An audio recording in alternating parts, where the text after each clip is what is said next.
Questo servizio è offerto da FDL Studio, siti internet per la tua azienda. Quarto appuntamento con il Grande Teatro a Montagnana. Angela Finocchiaro, attrice che non ha certo bisogno di presentazioni, ha trascorso la giornata nella nostra città, assaporato il nostro prosciutto crudo e anche la nostra accoglienza. Anche questa sera il Teatro Cinema Bellini è veramente pieno di gente. Angela Finocchiaro questa sera con il suo spettacolo Mai più soli ha fatto veramente sold out. Tutti i posti sono pieni e anche le prenotazioni sono state fatte tantissimo tempo fa. Mai più soli è il titolo della sua ultima fatica teatrale. È stata scritta da Stefano Benni e vede sul palco anche la partecipazione dell'attore e musicista Daniele Trambusti.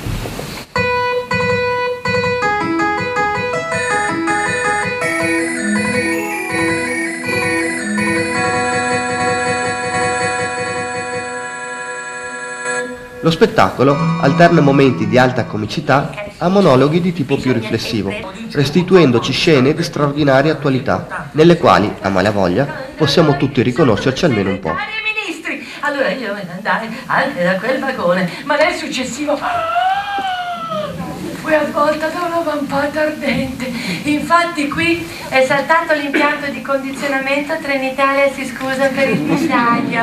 Particolarmente ironico il monologo in cui la Finocchiaro ci descrive i vari modi in cui si può trascorrere l'ultimo dell'anno e quello in cui ci racconta di un surreale viaggio in Eurostar alle prese con telefonini sempre accesi e ricchi manager un po' troppo cafoni. Mi scusi, questo treno ci va a M? Sì che ci va, ma questa è la prima classe. Ah, e che fortuna! Mi lanciò un'occhiata malevola, poi estrasse dalla sua valigetta una coppia di giornali ardentemente governofili e un telefonino nero che subito squillò, esigendo la sua attenzione, e con una mano rispondeva al cellulare, con l'altra sfogliava il giornale, con un'altra lavorava al computer, con un'altra prendeva un caffè, con un'altra girava lo zucchero. Triste e riflessivo Daniele Trambusti, quando ci narra della solitudine del magazziniere alla ricerca di amicizia e di affermazione sociale.